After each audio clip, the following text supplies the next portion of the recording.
बच्चों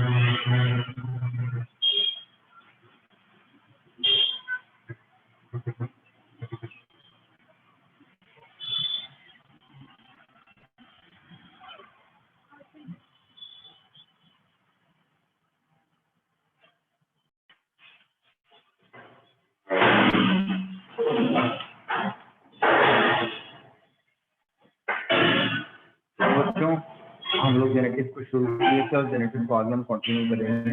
आगे बता दें, हम जेनेटिक्स को आगे कंटिन्यू करेंगे। जैसे कि कोई भी टॉपिक पढ़ने से पहले हम लोग क्या करते हैं, उसमें कुछ जनरल टर्म्स जानते हैं कि भाई इसमें क्या यूज होना है, क्या यूज नहीं होना है। बहुत सारे बच्चे तो इतने कंफ्यूज रहते हैं, होमोलोगस क्रोमोसोम्स क्या होते हैं, सिस्टर क्रोमैटिड्स क्या होता है, नॉन सिस्टर क्रोमैटिड्स क्या होता है, ठीक है। तो होमोजाइगस क्या है, हेटेरोजाइगस क्या है, हेमिजाइगस क्या है, ब्रीडिंग क्या होता है, इनब्रीडिंग क्या होता है, आउटब्रीडिंग ब्रीडिंग क्या होता है, इनब्रीडिंग डिप्रेशन क्या होता है। हालांकि ये ब्रीडिंग वाले टर्म्स हम आपको पहले भी पढ़ा चुके हैं, अच्छे से पढ़ाए हैं, लेकिन आप लोग क्लास 10 में भी अच्छे से पढ़े होंगे कि क्या होता है होमोजाइगस, क्या होता है हेमिजाइगस, क्या होता है हेटेरोजाइगस। ये सभी चीज आप लोगों ने पढ़ा है, लेकिन क्या है कि यहाँ पर फिर से हम जो है जेनेटिक्स के एक बहुत बड़े प्लेटफॉर्म पर हम हैं, तो उन तमाम चीजों को एक बार हम रिकॉल करेंगे, ठीक है। जिन बच्चों को पहले से आता है वो पेशेंस के साथ सुनेंगे, जिन्हें नहीं आता है वो क्या करेंगे, वो नोट डाउन करेंगे हमारी दी हुई इन्फॉर्मेशन से, ताकि उनसे आने वाले जो क्वेश्चंस हैं जेनेटिक्स के आपके नेट एग्जाम में वो प्रॉपरली हो जाए। अपना मकसद क्या है, अपना मकसद ये है कि जो भी क्वेश्चन नीट में आए उसको हम प्रॉपरली कर सकते हैं, उनको हम प्रॉपरली कर सकते हैं, स्केप ना हो। पता ये चलता है जब आपके पास आधी अधूरी इन्फॉर्मेशन रहती है तब आप क्या कर पाते हो कि क्वेश्चंस में उलझ जाते हो, डायलेमा में रहते हो, ये क्वेश्चन कैसे करना है कैसे नहीं करना है। इन्फॉर्मेशन आपके पास है, आपको पता है बाय हैबिट का रेशियो 9:3:1 होता है, कैसे आया ये नहीं, आप क्या किया रेशियो उसका रख के बैठे। तो बेटा जब हम आपको रेशियो बताएंगे तो रेशियो आपको कभी रटवाएंगे नहीं, कभी भी रेशियो आपको लिए रटवाएंगे। ये समझ लीजिए कि ये जेनेटिक्स आपके लिए थोड़ा सा बहुत ज्यादा आसान होने वाली है। तो कल हमने आपको कुछ बातें बताई थी जिनमें आपका था वेरिएशन था, वेरिएशन के बारे में मैंने बताया था किस तरीके से वेरिएशन होता है। हालांकि जो चैप्टर हमारा, इस चैप्टर का नाम ही है principle of inheritance and variation. Principle of inheritance and variation, यहाँ पर दो शब्द जो लगे हुए हैं, प्रिंसिपल का मतलब है यहाँ पर सिद्धांत, ठीक है। ये सिद्धांत की नहीं, वो अलग सिद्धांत, मतलब क्या कह सकते हैं, नियम। इनहेरिटेंस और वेरिएशन, इनहेरिटेंस एक पीढ़ी से दूसरी पीढ़ी में जो इनहेरिट कर रहा है वो, और उनके एक जनरेशन से दूसरी जनरेशन जाने में जो उसके अंदर बदलाव देखे जाते हैं, जो चेंजेस देखे जाते हैं, दैट इज द वेरिएशन, ठीक है। तो हेरिडिटी, अनुवांशिकी जिसको कहा गया है, हेरिडिटी को मैंने कल बताया, branch of science deal with the study of inheritance and their variation, that is called the heredity. तो इनहेरिटेंस एंड वेरिएशन को मिला करके हम क्या बोलते हैं, हम कहते हैं उसको हेरिडिटी। तो इसमें पूरा का पूरा जो वेरिएशन एग्जैक्टली हमने बताया था कल आपको कि वेरिएशन जो होता है due to the crossing over होता है, जब गैमेट का फॉर्मेशन होता है थ्रू द मियोसिस, उस वक्त क्रॉसिंग ओवर होता है पैटाइटिन स्टेज में, जिसकी वजह से नॉन सिस्टर क्रोमैटिड के बीच में एक्सचेंज ऑफ द सिगमेंट्स होता है, जेनेटिक मटेरियल होता है, जिसकी वजह से वेरिएशन कॉज होता है। एंड द वेरिएशन और crossing over is the key factor for the evolution, ठीक। तो ये आपके वेरिएशन की कुछ वजह थी जो आपको देखने को मिलता है, लेकिन कुछ बदलाव ऐसे होते हैं जो कि जेनेटिकली ना होकर के कैसे होते हैं बेटा, वो इन्वायरमेंटल फैक्टर की वजह से हो पाते हैं। तो वहां पर उस वेरिएशन को हम बोलते हैं सोमैटिक वेरिएशन या सोमैटोजेनिक वेरिएशन, ठीक है। तो कुछ बातें हमने आपसे बताई थी कि हेरिडिटी क्या है, जीन क्या होता है, फैक्टर क्या होता है, ये सब बता हमने आपको। आज कुछ टर्म्स हम आपको और बताएंगे, जैसे आप ये तो जानते हैं कि हैप्लॉइड क्रोमोसोम क्या होते हैं, ठीक। चलिए एक छोटी सी बात हमने ये सीखी थी कि ये जो हमारा डीएनए होता है, इस डीएनए का छोटा सा पार्ट होता है उसको हम बोलते हैं एलील, सॉरी छोटा सा पार्ट होता है उसको हम कहते हैं जीन, और जीन में क्या होता है बेटा, एलील। इस बात आप समझते रहिएगा, ठीक। कुछ टर्म्स हम आपको और बताने जा रहे हैं, उसको नोट डाउन कर लीजिएगा। पहला टर्म है आपका होमोजाइगस। पहला टर्म है आपका होमोजाइगस। होमोजाइगस, देखिए होमो का मतलब होता है सेम। होमो का मतलब क्या होता है? सेम। जाइगस वर्ड कहाँ से आया है? एलील। ठीक है, तो presence of similar allele of a character लिख लीजिएगा। presence of similar allele of a character.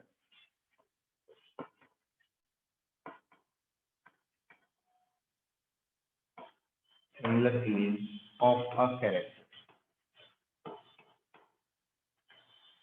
Similar allele of a character in a diploid cell. In a diploid cell.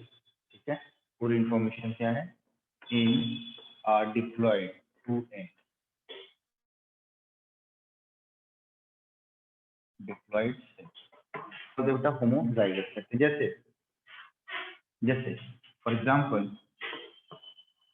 Tallness के लिए हमने कैपिटल टी को लिया, और डॉर्सनेस के लिए हमने स्मॉल टी और स्मॉल टी को चुना। स्मॉल टी और स्मॉल टी को हमने चुना। ठीक है, तो ये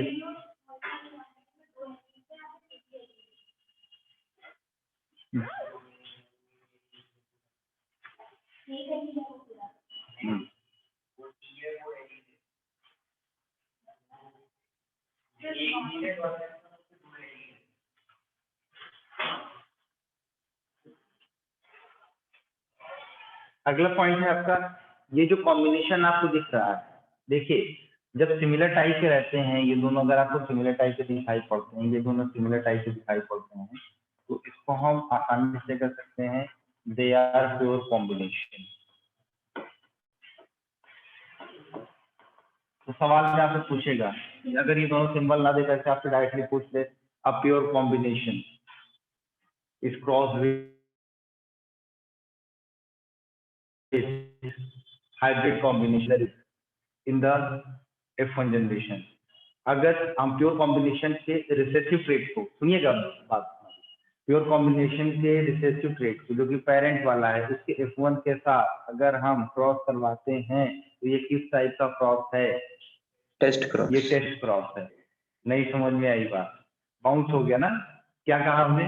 देखिए ये कैपिटल टी को क्रॉस करवाया हमने स्मॉल टी से, कैपिटल टी स्मॉल टी आया, ये F1। ठीक है, हमने कहा कि प्योर कॉम्बिनेशन वाले रिसेसिव ट्रेट के पेरेंट को हमने F1 हाइब्रिड के साथ क्रॉस करवाया, F1 हाइब्रिड के साथ क्रॉस करवाया। अब आपको ये पता होना चाहिए कि प्योर कॉम्बिनेशन कह रहा है और क्या कह रहा है? रिसेसिव ट्रेट कह रहा है, तो स्मॉल टी। इसका क्रॉस किससे करवाया हमने? F1 से करवाया है। F1 में क्या है? कैपिटल टी और स्मॉल टी। ये जनरल बात आपको अगर पता नहीं है, तब आप वहां पर घूमते रहिए और अक्सर वक्त करेंगे, उसके लगाएंगे और चले आएंगे। तो ये बेसिक्स हैं, अभी तो एडवांस पे तो हम गए ही नहीं, अभी तो बेसिक पे ही नहीं, पहले पायदान पे ही। ठीक है, तो इस टाइप का जो क्रॉस होगा वो कौन सा क्रॉस होगा बच्चे? क्रॉस होगा ये। ठीक है, तो ये तो हम अभी आगे आपको फिर से बताएंगे क्या होता है। हो गया। अब आपका आता है बेटा हेटेरोजाइगस। देखिए हेटेरो का मतलब क्या होता है? डिफरेंट। हेटेरो का मतलब होता है डिफरेंट। ठीक है, तो यहाँ पर लिख लीजिएगा, presence of the similar allele of a character, presence of a dissimilar allele of a character, presence of a dissimilar allele of a character। ठीक है, कैरेक्टर का dissimilar allele मौजूद होगा कहाँ पर? In a diploid cell, in a diploid cell. हमारा दोस्त कहाँ है? उसको सो रहा है अभी तक बेटा, उसको तो हम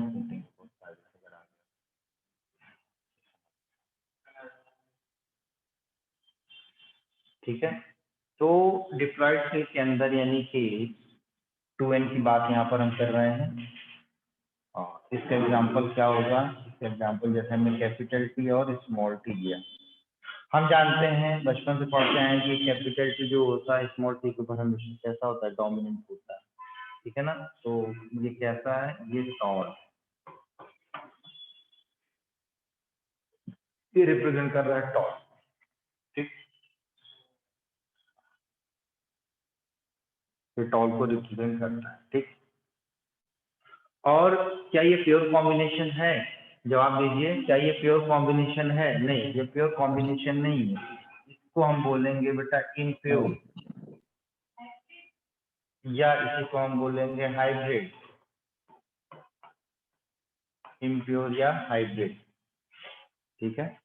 आप समझ लीजिए कि हेटेरोजाइगस की शब्द की जगह पर आप पूछ ले, इम्प्योर बोल देगा, हाइब्रिड बोल देगा, और उसको प्योर कॉम्बिनेशन के साथ क्या करवाएगा बेटा, फ्यूज करवाएगा।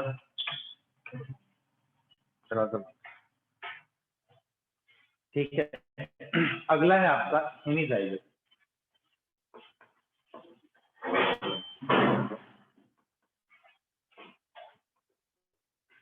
हेमीजाइगस नाम का टर्म जो आता है, हेमीजाइगस, हेमीजाइगस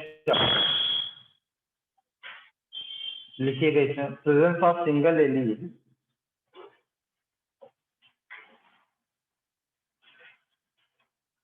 अच्छा, इसका इस टर्म का यूज ज्यादा हम लोग नहीं करते हैं अपने जेनेटिक्स में, तो हमारा मेन फोकस सिर्फ होमोजाइगस और हेटेरोजाइगस पर होगा। देखिएगा हेमीजाइगस में presence of single allele of a character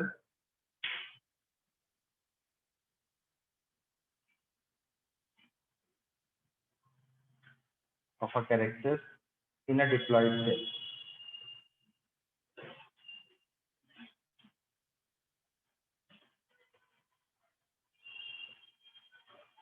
जैसे यहाँ पर देखिए, ये एक क्रोमोसोम हमने बनाया,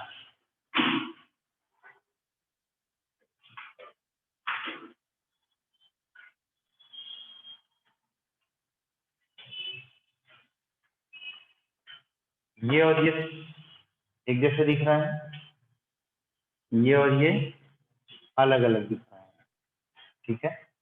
तो क्या हम इन दोनों को, ऊपर वालों को नॉन होमोलोगस कह सकते हैं?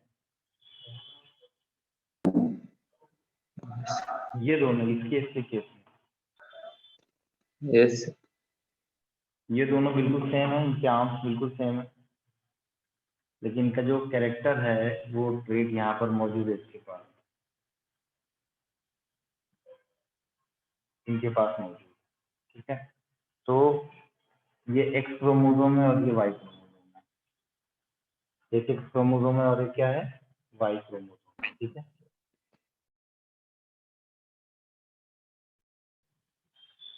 इस तरीके हो गया है। अब चलो इसको छोड़ो, ये बताओ कि जो कैरेक्टर्स हैं, चलिए इसको इस वाई क्रोमोसोम में कैरेक्टर्स के उससे हम जोड़ेंगे। लिखिएगा कैरेक्टर क्या होता है, कैरेक्टर क्या होता है, कैरेक्टर।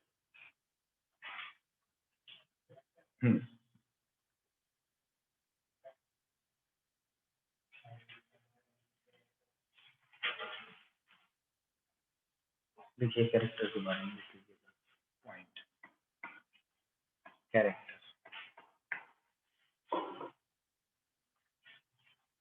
कैरेक्टर क्या होता है बेटा, whose genes are present on, जिनके जीन्स कहाँ पर प्रेजेंट होते हैं, whose genes are present on non-homologous region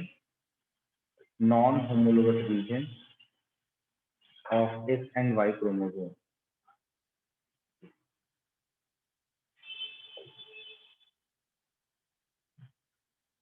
reason of X and Y chromosome. अब ये कैरेक्टर में एक आपका आता है फिनोटाइप, एक आता है आपका क्या, जीनोटाइप। फिनोटाइप क्या है, जो फिजिकल अपीयरेंस हमें दिखाई पड़ता है, दैट इज द फिनोटाइप। हमारे बाल काले हैं, किसी के बाल सफेद हैं, किसी के बाल ब्राउन हैं, किसी की आंखें ब्राउन है।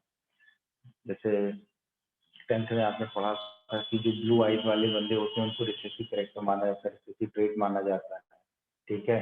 जो ब्लैक आई वाले होते हैं उनको डोमिनेंट ट्रेट माना जाता है, ठीक है। आपको बताया गया कि आपकी उंगलियां जो है अगर आपस में ऊपर का ये जो टिप है, ये जो टिप है, देखो हमारी टिप ज्वाइन नहीं कर रही है, देखो हमारी टिप जो है, ये उंगली की टिप जो है ज्वाइन नहीं कर रही है, ठीक है। गैप नहीं नहीं करती है लोगों को, देखो जैसे इसकी ऋतिक ही कर रही है ना, ठीक है। अगर यहाँ पर टिप, अगर यहाँ पर अगर बीच में गैप रहता है तो इसको डोमिनेंट ट्रेट माना जाता है। अगर ये मिल जाती है तो अगर ऐसे मिलती चिपकती हुई दिखाई पड़ती है तब ये रिसेसिव ट्रेट माना जाता है। आपने पढ़ा, टेंथ में पढ़ा था, किसी की जो टंग है वो अगर रोल करती है तो वो डोमिनेंट ट्रेट है, अगर किसी की रोल नहीं करती वो रिसेसिव ट्रेट है। जैसे इस तरीके से अगर आपकी जबान इस तरीके से रोल करती है जैसे मेरी हो रही है तो मेरे अंदर जो ट्रेट है डोमिनेंट है। जिसकी जबान रोल कर रही है उसका ईयर लोब भी फ्री होगा।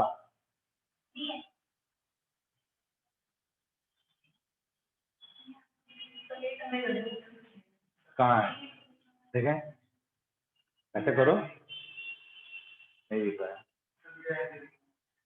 है ना। तो ये देखिए ईयर लोब अगर फ्री है तो डोमिनेंट ट्रेट है, ठीक है।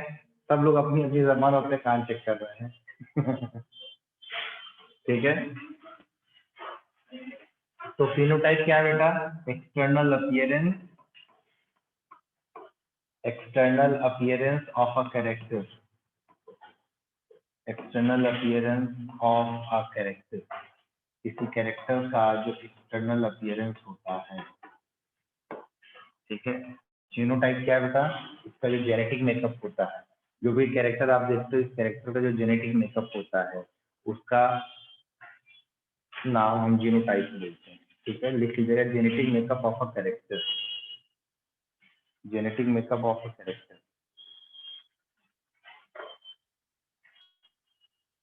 क्या है आपका, genetic makeup, makeup of a character. कभी आपने देखा है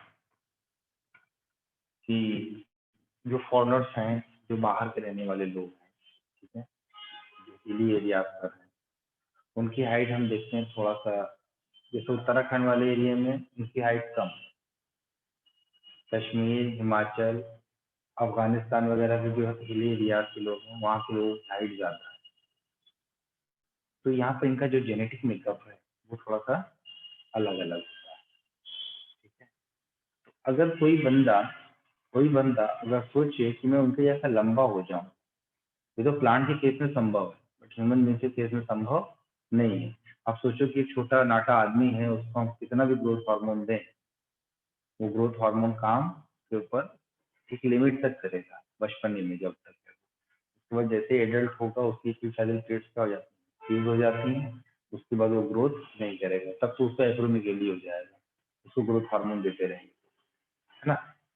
लेकिन प्लांट के केस में क्या है, अगर प्लांट में जो पौधे नाटे हैं, छोटे हैं, उनके ऊपर जिबरेलिक एसिड का छिड़काव कर देंगे तो वो बहुत तेजी से लंबे हो जाते हैं, लेकिन उनकी लंबाई उन्हीं तक सीमित है, लेकिन उनसे जो बच्चे पैदा होंगे, मतलब उनसे जो प्रोजेनी आएगी वो बच्चे नाटे ही हैं। तो किसी भी शॉर्ट प्लांट को अगर हम ट्रीटमेंट देते हैं जिब्रेलिक एसिड का, जिब्रेलिन का, ठीक है, जैसे जो डिसीज हुआ था ना, फुल सीडलिंग डिसीज जापान के अंदर, है ना, जिब्रेला फ्यूजिकुराई फंगस की वजह से, तो उसमें क्या हुआ था कि जापानी बड़े खुश थे, अरे भाई साल की धान की खेती बहुत बढ़िया होगी, एकदम खुशी से फूले नहीं समा रहे थे। लेकिन वो धान के पौधे क्या थे, बस लंबे होते चले गए, लंबे होते चले गए, लंबे होते चले गए, उसके अंदर सीडलिंग नहीं हुई, मतलब जो धान के अंदर पोप उठती है वो नहीं हुआ, और वो बन गए बेवकूफ। कौन से साइंटिस्ट है जिन्होंने इसकी डिस्कवरी की थी, ई कोरोसोवा, ई कोरोसोवा साइंटिस्ट है, उन्होंने इसके बारे में, इसकी तह तक गए और बताया कि भाई ऐसा है कि आप सब बन गए बेवकूफ, एक फंगस है जिसको कहते हैं जिब्रेला फ्यूजिकुराई, उसने पूरे जापान को बेवकूफ बनाया है बहुत कायदे से, ठीक है, फिर वहां से जिस केमिकल की खोज की उस केमिकल को कहा गया जिब्रेलिक एसिड। तो इससे ये जाहिर हुआ कि अगर इस केमिकल का छिड़काव अगर किसी पौधे पर करते हैं तो वो पौधा बहुत तेजी से लंबा हो जाता है। तो आप समझिए कि अगर अगर भेड़िए की खाल में अगर भेड़िया अगर शेर की खाल पहन लेगा तो शेर थोड़ी बन जाएगा, जब तक खाल है तभी तक शेर दिखाई पड़ेगा। ठीक वैसा ही हुआ, हमने इसको जो है प्लांट ब्रीडिंग में बहुत अच्छे से हम इस्तेमाल करते हैं।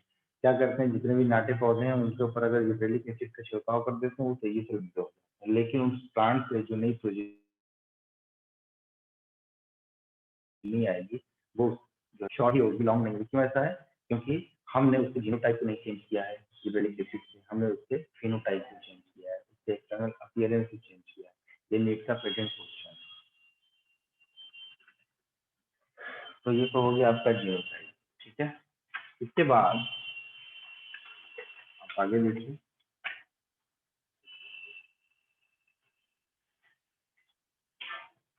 फिनोकॉपी क्या है, जो अभी हम बता रहे थे आपको, that is a phenocopy.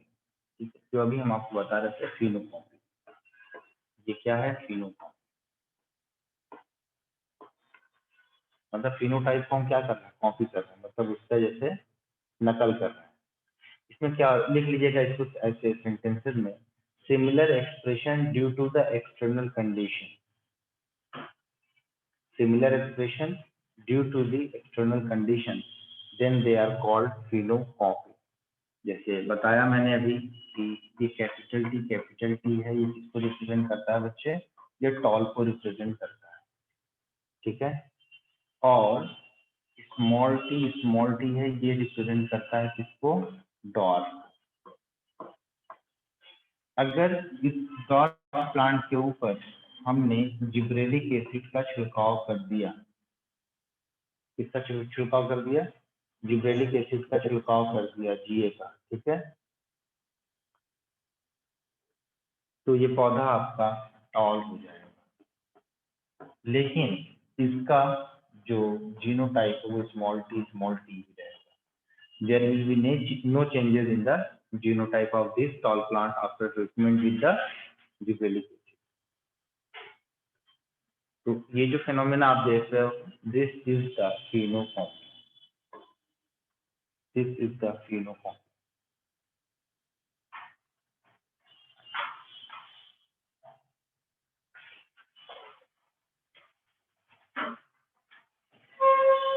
Is it clear? Manish ध्यान देना, ये सब लिखने वाली बातें हैं। दूसरा कल कहाँ थे सर? एक कैरेक्टर आता है डोमिन। सारे मजदूर जब एक साथ इकट्ठे हो जाते हैं तो स्टेट के खिलाफ हो जाते हैं, तब वहां पर क्या होता है? रिसेसिव कैरेक्टर दिखाते हैं। लेकिन वही रिसेसिव कैरेक्टर जब बॉस की ऑफिस में रहता है तो झुकी बिल्ली की तरह खड़ा रहता है, तब नहीं कहेगा कि हम प्रोटेस्ट करेंगे, क्योंकि बॉस क्या है? डोमिनेंट। तो डोमिनेंट के साथ अगर रिसेसिव आएगा तो एक्सप्रेशन किसका दिखेगा? डोमिनेंट। या कह सकते हैं दो ट्रेड एक साथ अगर आ रहे हैं तो इसका कैरेक्टर दिखे आपको, वो डोमिनेंट। दोनों अगर साथ में दिखे तो वो को डोमिनेंट, तो उस पर चर्चा हम फिर करेंगे। ठीक है, जैसे रेड और जो है व्हाइट का हमने कॉम्बिनेशन करवाया था फ्लावर में, तो हमें पिंक मिला था। कौन सा प्लांट था वो? स्नैपड्रैगन, डॉगफ्लावर, स्नैपड्रैगन, ये बोलो नहीं समझ में आता, स्नैपड्रैगन। ठीक है, तो डोमिनेंट क्या होता है बेटा? Which express in both homozygous as well as in heterozygous condition, जो अपने आप को एक्सप्रेस करे।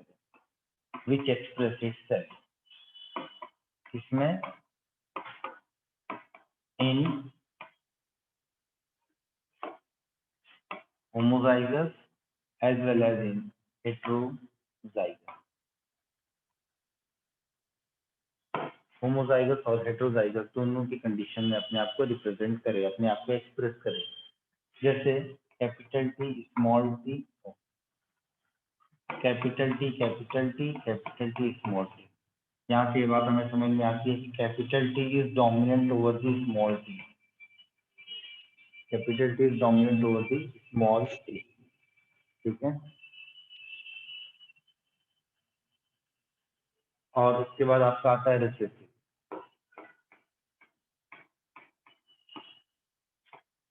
रिसेसिव के केस में क्या होता है बेटा, जो अपने आप को सिर्फ और सिर्फ होमोजाइगस कंडीशन में एक्सप्रेस करे। हेटेरोजाइगस कंडीशन में ये कभी अपने आप को एक्सप्रेस नहीं करेगा, ये बात जान लीजिए। तो express itself in homozygous condition only. Homozygous condition only, जैसे कैपिटल स्मॉल टी और स्मॉल टी और स्मॉल। आजकल मटर का पौधा आपको बहुत आसानी से मिल जाएगा, खेत वगैरह में जाएंगे तो कल की डेट में आप लोग मटर के पौधे को लाएंगे, उसके फ्लावर को भी साथ में ले आइए अगर मिल जाए तो। फिर हम आपको बताएंगे कि उसमें फ्लावर की पोजीशन कैसी है, कैसा नहीं है, ठीक है। उस फ्रूट के अंदर जो उसका फ्रूट है उसका प्लेसेंटेशन कैसा है, ठीक है। फ्लावर को देख करके हम आपको बता भी देंगे कि इसकी मॉर्फोलॉजी में इसका जो फ्लोरल डायग्राम है, फ्लोरल फॉर्मूला है, वो कैसे बनाया जाएगा, सब बताएंगे आपको। इसका कैलिस कैसा है, इसका कोरोला कैसा है, इसका एंड्रोशियम कैसा है, डाइडेल्फस है कि मोनोडेल्फस है वो बताएंगे। इसका गाइनोशियम, इसकी ओवरी कैसी है, ठीक है, सुपीरियर है कि इंफीरियर है, आपको पूरा फ्लावर दिखा देंगे, कल आप लेकर के आएंगे, ठीक है। 11th वाले बच्चों को मैंने करवा दिया, आपको भी प्रैक्टिस करवा देंगे। कहाँ से लेकर के आएंगे? मार्च से। मार्च मंगल ग्रह से ले आना, वहाँ बहुत मटर की खेती बहुत अच्छी होती है, वहीं से तो सर मार्च बहुत वहाँ की मटर के पौधे, मटर की फली जो होती है इतनी बड़ी बड़ी होती है, खर्चा जाता है। सिदालवा से लेना चाहिए, वहाँ से लेते आना, मत जाना मंगल ग्रह, वहाँ महंगा पड़ जाएगा तुम्हें।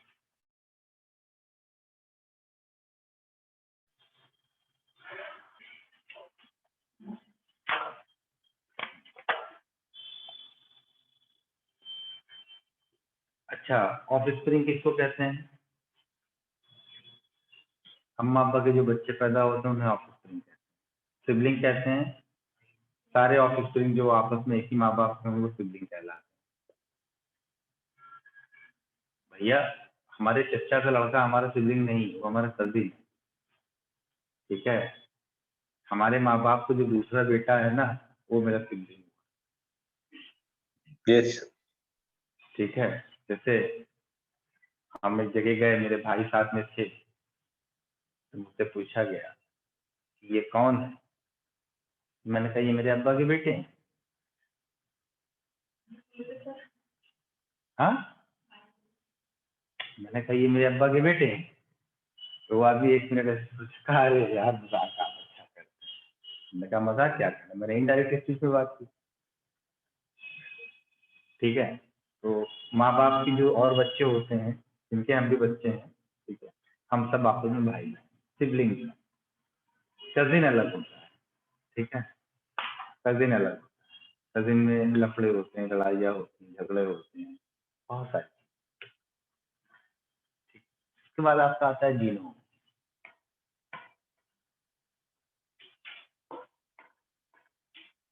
जीनोम, जीनोम क्या होता है?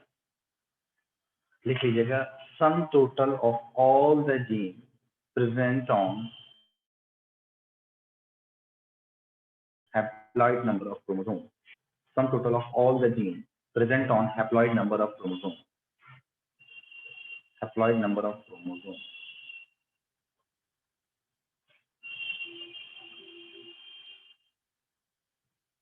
ठीक है, किसके लिए बात कर रहे हैं हम? बात करें फॉरेन ऑर्गेनिज्म, किसी एक ऑर्गेनिज्म की भी बात कर रहे हैं। क्या कहा मैंने कहा sum total of all the gene present on haploid number of chromosome, that is the genome. And what is the gene pool? Gene pool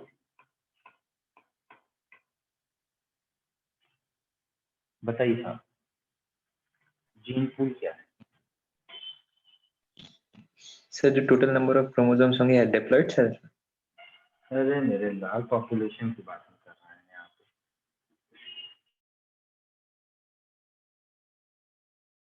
blood cell में लिख लीजिएगा sum total of all the genes of all organisms, ध्यान दीजिएगा, of all the genes of all organisms of a population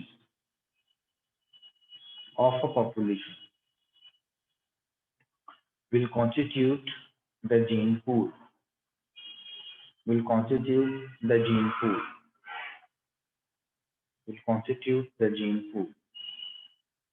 थोड़ी सी चर्चा हम करते हैं इनब्रीडिंग पर। मैं ओरली बता दूं क्योंकि मैंने बताया हुआ है आपको, स्ट्रेटजीज में मैंने पढ़ाया था। इनब्रीडिंग में क्या होता था, क्लोजली रिलेटेड मेंबर स्पीशीज के बीच में जो हमें ब्रीडिंग करवानी होती है उसको हम क्या बोलते हैं बेटा, इनब्रीडिंग करते हैं। ठीक है, इनब्रीडिंग होमोजाइगोसिटी को क्या करता है बेटा, इंक्रीज करता है। ठीक है, इसलिए इनब्रीडिंग में क्या Yes. होगा कि चांस ऑफ रिसेसिव कैरेक्टर के अपीयर होना ज्यादा होगा। ठीक है, सेल्फ पॉलिनेशन होता है उनके अंदर इनब्रीडिंग जो हो रही है वो नेचुरली हो रही है और होमोजाइगोसिटी वहां पर मेंटेन रहती है। ठीक है, प्लांट्स और एनिमल्स में इनब्रीडिंग बेनिफिशियल हो सकता है लेकिन ह्यूमंस में नहीं। ह्यूमंस में इनब्रीडिंग बहुत ज्यादा सक्सेसफुल नहीं होता। क्यों? क्योंकि अगर किसी के अंदर डिसीज है और वो डिसीज रिसेसिव ट्रेट में आने के बाद अपीयर हो जाती है, अपना असर दिखाना शुरू कर देती है, ऐसी कोई डिसीज का नाम है जो रिसेसिव हो? कलर ब्लाइंड और हीमोफीलिया और सिकल सेल एनीमिया और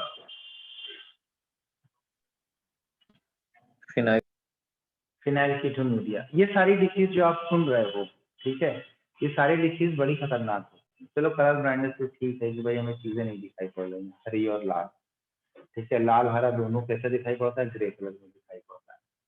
लेकिन हीमोफीलिया तो डेंजर है, सिकल सेल एनीमिया तो डेंजर है, फिनाइलकीटोनुरिया तो डेंजर है, ये सारी डिसीज डेंजर है। तो ये हम ह्यूमंस के लिए हानिकारक है, इसलिए इनब्रीडिंग जो होती है वो हमारे यहाँ नहीं होता। जैसे हिंदुइज्म में मैंने देखा है बड़ा अच्छा है कि अगर कहीं से दो पीढ़ी, तीन पीढ़ी, चार पीढ़ी भी अगर हमें कहीं पता चलता है कि ये बंदा हमारे मम्मी के मामे के बेटे के बुआ का रिश्तेदार निकला तो उसके यहाँ शादी नहीं। नहीं पंडित जी, यही ऐसी बात है ना, रिश्तेदार अगर निकल गया, कहीं से भी रिश्ता अगर निकल रहा है ना, शादी। पता चला शबनम वाली कहानी में आ जाती है। 2008 में शबनम ने अपने प्रेमी सलीम के साथ मिलकर के अपने पूरे परिवार को नींद की गोली दी और रात को सोते वक्त परिवार के 7 मेंबर को कुल्हाड़ी से काट दिया और अभी उसको फांसी की सजा हुई है। पहली महिला को फांसी होगी आजाद भारत में। अभी हुई नहीं है सर। यहाँ पर भी मामला ब्रीडिंग वाला ही है। ऐसी बेवकूफ लड़कियां समाज में हैं। हाँ, बिल्कुल। एक शब्द क्या कह दिया उस लड़के ने कि हमें पूरी जिंदगी नहीं चाहिए, लेकिन जब तक जिंदगी है तब तक तुम चाहिए। हो गया, फिसल गई, हो गया फ्लैट, लड़की फ्लैट। अब इस छोटी सी बात के नशे में उसने क्या किया, उस लड़की ने पूरे परिवार को पहले नींद की गोली दी, नींद की गोली दे दिया, पहले खाने में मिला के सो गई, पूरा परिवार सो गया। उसके बाद गई अपने सो कॉल्ड मजनू से मिलने, ठीक है, मजनू ने क्या कहा, ऐसा है ये लोग मिलने मिलाने ना दें, उसको मार डाला। ठीक है, मारने के बाद शोर मचाने शुरू कर देना, अरे मर्डर हो गया, किसी ने मार दिया है। ठीक है, लेकिन शबनम क्या थी, शादी से पहले प्रेग्नेंट हो गई। पुलिस को पता चल गया, चलो बेटा ना 7 फेरे हम तुम्हारी वहीं करवाते हैं, निकाह वहीं करवाते हैं। तो ऐसी बेवकूफ़ी नहीं करना चाहिए। क्या है लाइफ, हम अपने उस माँ बाप की जो है उस माँ बाप से गद्दारी कर रहे हैं जिन्होंने हमने पाल पोस के बड़ा किया। क्या यहाँ के लोग इन सब चीज़ों,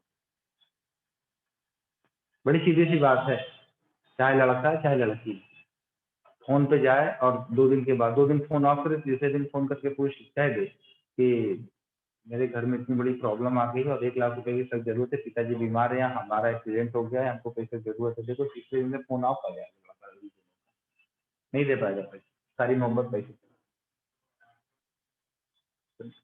मेजोरिटी में बता रहा हूँ आज का जो मेजोरिटी है। Apart from this, in reading की बात आई तो शबनम अमरोहा तक हम चले गए, क्योंकि जो टेस्टोस्टेरोन और ऑक्सीटोसिन का जो मामला है ना, बहुत ही खराब है अच्छे के साथ साथ। जब भी कभी हम आउटब्रीडिंग की बात करते हैं तो आउटब्रीडिंग में क्या होता है, डिस्टेंटली रिलेटेड मेंबर्स के बीच में स्पीशीज कैसी रहती है, सेम रहती है, अलग रहती है, सेम रहती है। दूर वाली, दूर कल्चर, इतना दूर कि कहीं से कोई लेना देना नहीं है, लेकिन क्या है, गोत्र अलग अलग हो जाता है। शुक्ला शुक्ला क्या शादी नहीं करेगा, शुक्ला शर्मा क्या शादी करेगा, शुक्ला चतुर्वेदी क्या शादी करेगा, शुक्ला मिश्रा क्या शादी करेगा, ठीक है, लेकिन शुक्ला शुक्ला शादी नहीं करते हैं, नहीं करते ना। तो इसकी वजह से ये जो आपका ट्रेट है वो मेंटेन है, जो कैरेक्टर है वो मेंटेन है इनके अंदर जो है। अच्छा, हमारे पूर्वजों को इसके बारे में कोई जानकारी थी नहीं उतना कि भैया इनब्रीडिंग डिप्रेशन क्या होता है और ब्रीडिंग से क्या हमारे फायदे होते हैं, बस इतना था उनका सिद्धांत ये था कि भाई आपस में शादी है, खून का रिश्ता आपस में मिलता है, कोई अच्छी बात नहीं। बस उस एथिक्स को मेंटेन करने के लिए ही अनजाने में हमारे पूर्वजों ने पूरे जेनेटिक्स को फॉलो किया है बहुत कायदे से। हमारे पूर्वजों को जेनेटिक्स के बारे में वो जानकारी नहीं जो अभी हमको है, लेकिन उनको पता था कि अगर ये देसी गाय है, अगर इसकी ब्रीडिंग हम जो है किसी अच्छी नस्ल के जो है बुल से करवाएंगे तो जो बच्चा होगा बहुत बढ़िया जो है बछड़ा होगा या बच्ची होगी, इतना पता था। आज हम आर्टिफिशियल इंसेमिनेशन करते हैं ना, आज हमें पता चला है कि किस तरीके से GIFT करते हैं, किस तरीके से ZIFT करते हैं, ठीक है, किस तरीके से और दूसरी जो है प्रोसीजर्स को हम अपनाते हैं, जैसे MOET वगैरह अपनाते हैं, जिसकी वजह से हमें अच्छी नस्ल की जो है लाइव स्टॉक मिलते हैं। ये तो बाद में जब साइंस आया था, लेकिन इससे पहले भी हमारे पूर्वज जानते थे। ठीक, चलिए, तो जैसा कि अभी हमने बताया कि एक ही गोत्र में शादियां नहीं होती, गोत्र का अलग होना जरूरी है।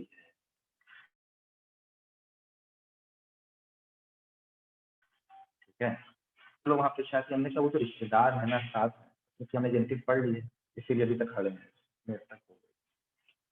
नहीं, हमारे यहाँ तो चल जाता है, खाला की लड़की बुआ का लड़का चलता है। हाइब्रिड वाइगर क्या होते हैं, हाइब्रिड वाइगर जो अपने पेरेंट्स से थोड़ा सा सुपीरियर मिलते हैं, जब उनके बीच में मतलब वो फीमेल का क्रॉस किसी एलिट मेल के साथ करवाया जाता है तब। इन ब्रीडिंग डिप्रेशन भी आपने समझा है, ठीक।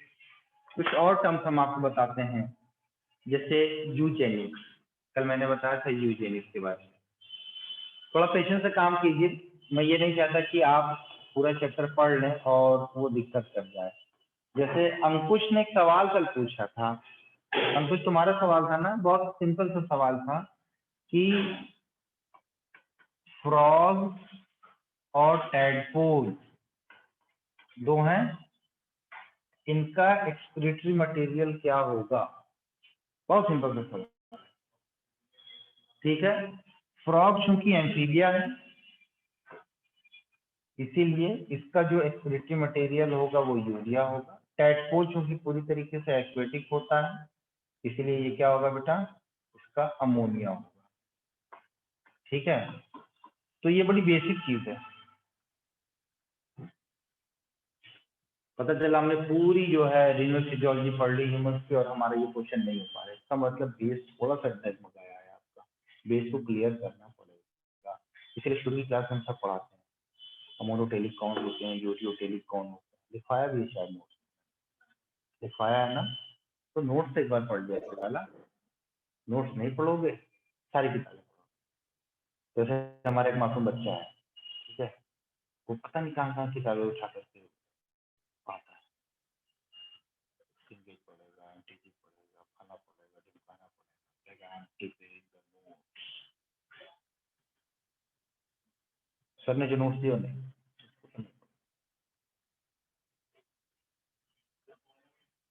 मासूम बच्चा है, बच्चे तो मासूम होंगे। यूजेनिक्स किसने दिया था? यूजेनिक्स गैल्टन ने दिया था, गैल्टन, डॉन और डॉल्टन। नाम याद मत करना,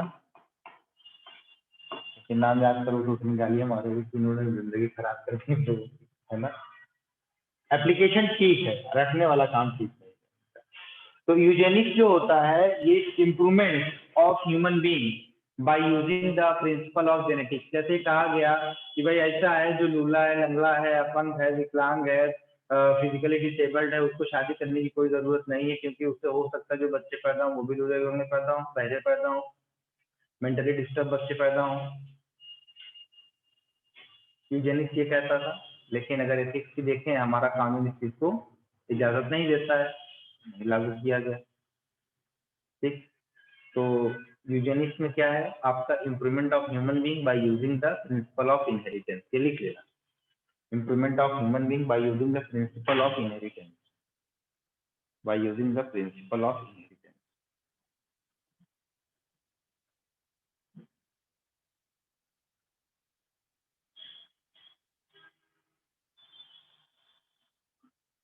कल की न्यूज क्या है पता है?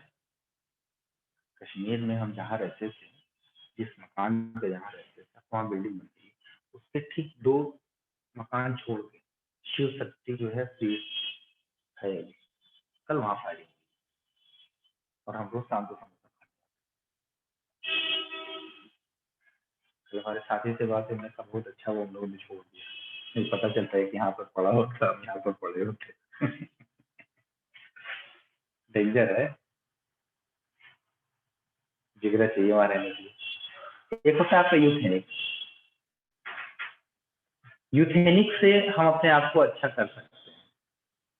अब यूजेनिक्स अगर हमारा कानून अलाउ नहीं करता है, लेकिन फिर भी लोग अपनाते ही तो हैं यूजेनिक्स में। क्या है, इनडायरेक्टली हम अपना रहे हैं ना, कि अगर कोई लड़का एक पैर से अगर विकलांग है और सरकारी नौकरी भी है, तब तो उस लड़के को कोई अपनी लड़की देने में समझा नहीं देगी, खुश रहोगी। ठीक है, अगर लड़का विकलांग है, प्राइवेट जॉब करता है, कितना भी पैसा हो, उसके साथ समझौता नहीं रहेगा। फिर उसके साथ वैसे ही लड़की ढूंढी जाएगी जो थोड़ा सा, चाहे फिजिकली कहीं से भी वो थोड़ा सा डिसेबल्ड। तो यूजेनिक्स यही तो कहता है। मान लीजिए कि अभी आप बैठे हुए हैं, अगर आपसे कहा जाए कि आपकी शादी एक ऐसी लड़की से हो रही है जो बहुत खूबसूरत है, गवर्नमेंट जॉब है, लेकिन उसके दोनों पैर नहीं है, या आपसे कहा जाए कि एक ऐसी लड़की है जो गवर्नमेंट जॉब में है, सिविल सर्विसेज में, और उसकी हाइट आपकी हाइट से 2 फीट कम है, क्या आप शादी करेंगे? अभी कोर्ट में आकर के, अरे सर हम कर लेंगे सर, ये सब क्या है सर, ये फिजिकल अपीयरेंस है सर, एक वक्त के बाद सब खत्म हो जाता है, ऐसा है, फलाना ढिमकाना, डायलॉग बाजी मारना शुरू कर देंगे। ऐसा नहीं है, सब बातें सिर्फ वहां पर संत महात्मा करते अच्छी लगती है। We are common human being, हम अपने ऊपर अप्लाई नहीं कर सकते। लड़का पॉलिटेक्निक कर लिया, सिर्फ पॉलिटेक्निक किया, पता चला अरे यार अब तो ये 20 लाख का लौंडा हो गया है, अब शादी होगी तो 20 लाख दहेज मिलेगा। कितनी खराब कुप्रथा है दहेज। लेकिन यूथेनिक्स क्या है? यूथेनिक्स यूजेनिक्स से थोड़ा सा अलग है। यूथेनिक्स क्या कहता है कि आप अपने आसपास के एनवायरनमेंट को, सराउंडिंग्स को इतना अच्छा कर लीजिए कि आप अच्छे दिखें।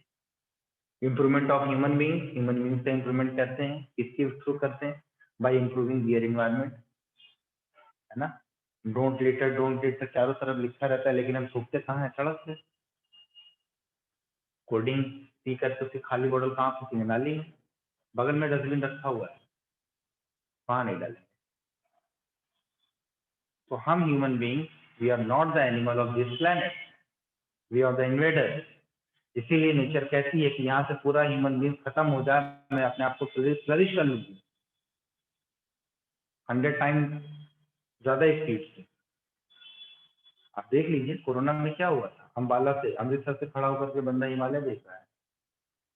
आज से कभी पहले ऐसा हुआ था? नहीं हुआ था। इन्वायरमेंट साफ बिल्कुल। हाँ, यमुना का पानी साफ हो, गंगा का पानी इतना साफ है, मैं तो गया था अपने इलाहाबाद में, ऐसे आप हाथ में उठाएंगे तो मटमैला पानी नहीं ला रहा साफ बिल्कुल। जो गवर्नमेंट ने स्कीम बनाई थी 20,000 करोड़ रुपए खर्च करने की, बिना एक रुपया खर्च किए हुए कोरोना ने गंगा नदी को साफ कर दिया। और आज फिर देख लीजिए पूरे आगरा का जितना गंदा पानी है, चाहे वो सीवर का पानी हो, चाहे घर का पानी हो, सब पानी बिना किसी ट्रीटमेंट के डायरेक्टली यमुना जी में जो है ट्रांसफर किया जाता है। और फिर अगर हम उसको बोल देते हैं कि अरे यमुना पानी बड़ा गंदा है, तो एक जो है श्रद्धालु आदमी कहता है अरे यार कैसी बात आप कर रहे हैं, यमुना तुम्हारी माता है। अरे तुम्हारा ही गंदा पानी जा रहा है यमुना जी में, इस चीज को क्यों नहीं सोचते हो? तुम ही तो गंदा कर रहे हो, हम ही तो गंदा कर रहे हैं, कौन कर रहा है? तो हम अपने इन्वायरमेंट को अच्छा नहीं कर रहे हैं, हमारा इन्वायरमेंट पूरी तरीके से खराब हो चुका है, रहने लायक की जगह नहीं अब रही थी। बिना सिगरेट पिए, जिस बंदे ने पूरी लाइफ में सिगरेट नहीं पिए, पता चलता उसे लंग कैंसर। क्यों ऐसा हुआ? क्योंकि हमारा इन्वायरमेंट इतना पोल्यूटेड है। जिस आदमी ने कभी तंबाकू के टुकड़ा मुंह में नहीं रखा, उसको ओरल कैंसर हो रहा है। फिर तंबाकू खाने वाला, उसका पीने वाला 90 साल का बुढ़ा कहता है हम ही अच्छे हैं। हमारे नाना है 101 साल की उम्र हो गई, अभी भी उसका पीते हैं और लाठी लेके चलते हैं, आंख दिखाई पड़ता है देखते हैं। तो ये हाल है भाई। हम अपने इन्वायरमेंट को अगर अच्छा कर लेंगे तो उसकी वजह से जो ह्यूमन बींग्स में इंप्रूवमेंट आएगा उसको हम बोलेंगे यूथेनिक। क्या कहेंगे इसको हम? Euthenic, improvement of human being by improving their environment. लिख लो लिख लो लिख लो, ठीक है। फिर आपका आता है यूसेनिक। अब हम यहाँ पर कलाकारी करते हैं। क्या करते हैं हम इसमें? कलाकारी करते हैं। यूसेनिक जेनेटिक इंजीनियरिंग के थ्रू, यहाँ मामला क्या आ जाता है? जेनेटिक इंजीनियरिंग का आ जाता है।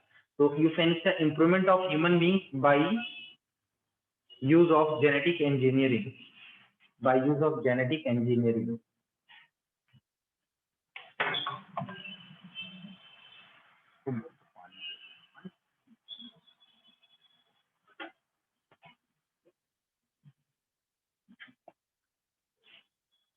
ठीक है, जेनेटिक इंजीनियरिंग।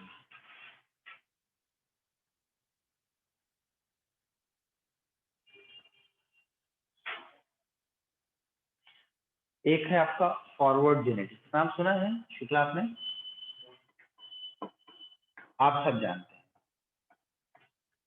आप लोग सब जानते हैं, जो भी बताएंगे ना बोलोगे अरे सर ये तो हम जानते हैं, है ना। जैसे आप जिम में जाते हो, एक्सरसाइज करते हो, लेकिन उसका नाम नहीं पता। आपको पता है कि डंबल उठाने से, ऐसे उठाने से आपका ट्राइसेप बनेगा, और ऐसे करने से आपका जो है, ऐसे करने से बाइसेप बनेगा, ऐसे करने से ट्राइसेप बनेगा, आप जानते हैं, ठीक है। लेकिन आप उसको नहीं जानते, इसको डंबल कर्ल क्या कहते हैं, बार्बल कर्ल क्या कहते हैं, ये आपको नहीं पता, लेकिन आपको पता है ये करने से ये होता है। तो वैसे आपको ये पता होगा जो मैं बताने वाला हूँ। इसमें क्या करते हैं फॉरवर्ड जेनेटिक्स में? फॉरवर्ड जेनेटिक्स में फिनोटाइप से जीनोटाइप की तरफ हम जाते हैं। कैसे जाएंगे देखिएगा। हमने देखा कि इस एनिमल में इसका जो है फिनोटाइप बहुत अच्छा है, तो हम ये अज्यूम करते हैं कि जिसका फिनोटाइप अच्छा है, तो फिनोटाइप किसकी वजह से अच्छा खराब होता है? जीनोटाइप की वजह से होता है ना। वो जीनोटाइप की वजह से होता है। उस जीन को हम क्या करते हैं? आइसोलेट करते हैं। तो ये हम फॉरवर्ड जेनेटिक्स की तरफ जा रहे हैं, आगे की तरफ जा रहे हैं, हमारा विकास हो रहा है। तो हम लिखते हैं इसमें, it is the isolation and sequencing of those gene, it is the isolation and sequencing of those gene whose protein product, those genes whose protein product or phenotypic expression is known,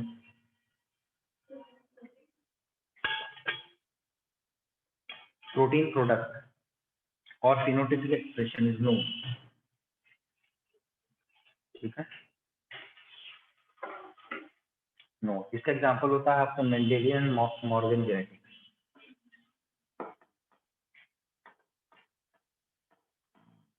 Mendelian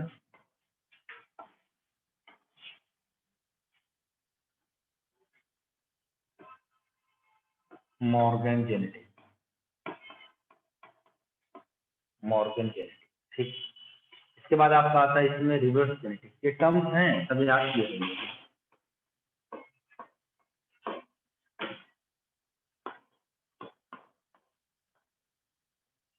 reverse में क्या होता है, genotype से phenotype की तरह।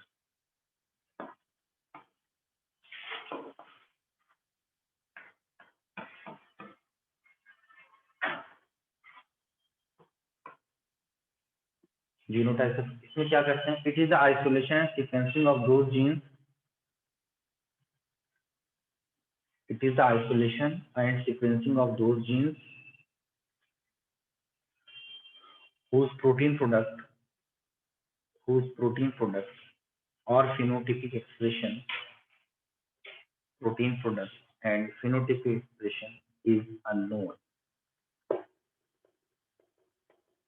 Forward में क्या होता है बेटा, नोन होता है, यहाँ पर unknown। जैसे किसी जीनोम की स्टडी करते हैं, तो जब हम जीनोम की स्टडी करते हैं तो हमें नहीं पता होता है कि इस जीनोम का क्या फंक्शन है, बाद में उसका एक्सप्रेशन पता चलता है, ठीक है।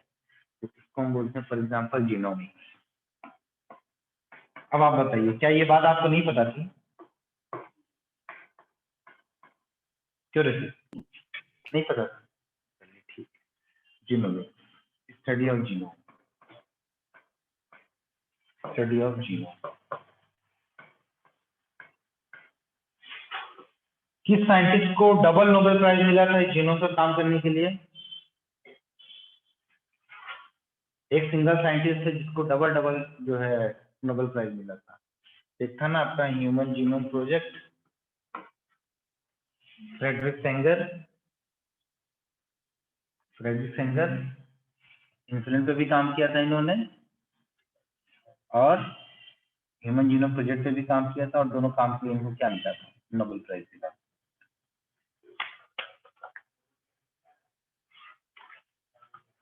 सर्च कर लेंगे गूगल पे, बहुत सारी बातें किससे बताऊंगा।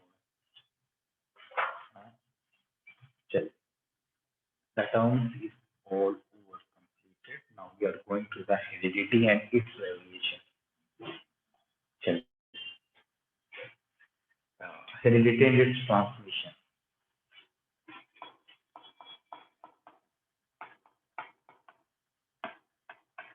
Heredity and its transmission।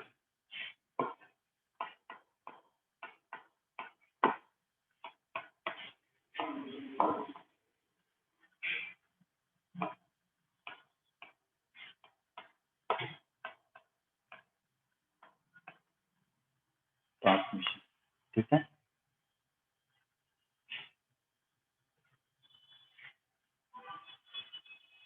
तो मेंडल से पहले भी कुछ लोग थे जिन्होंने डिस्कवरी की थी, जिन्होंने कोशिश की थी कि बिल्कुल जेनेटिक्स के बारे में बताएं, ठीक है। मेंडल के बाद भी या मेंडल के समय में भी बहुत सारे साइंटिस्ट थे, जैसे डार्विन वगैरह थे और दूसरे साइंटिस्ट थे, उन्होंने काम किया जेनेटिक्स के ऊपर, लेकिन कंक्लूजन पर नहीं आ पाए। उनका जो कंक्लूसिव रिजल्ट था वो नहीं हो पाया, जिसकी वजह से उनकी जो सारी मेहनत थी वो खराब हो। बिल्कुल ठीक वैसे ही आप सुबह से शाम तक पढ़िए और रिजल्ट अगर नहीं आएगा तो आपको पढ़ना क्या है, व्यर्थ। हो सकता है आपके पढ़े हुए नोट से कोई दूसरा बंदा फायदा उठा करके अपने रिजल्ट तक पहुंच जाए, लेकिन आप तो नहीं पहुंचेगा। तो कोशिश हमारी ये है कि हमें मेंडल की तरह काम करके सक्सेस लेना है, ना कि किसी दूसरे साइंटिस्ट की तरह की एफर्ट लगाया और रिजल्ट नहीं आया। सब नीट है। चलिए, मेंटलिज्म जेनेटिक्स डालिएगा डायरेक्ट, कोई इधर उधर की बात नहीं। मेंटलिज्म जेनेटिक्स के बारे में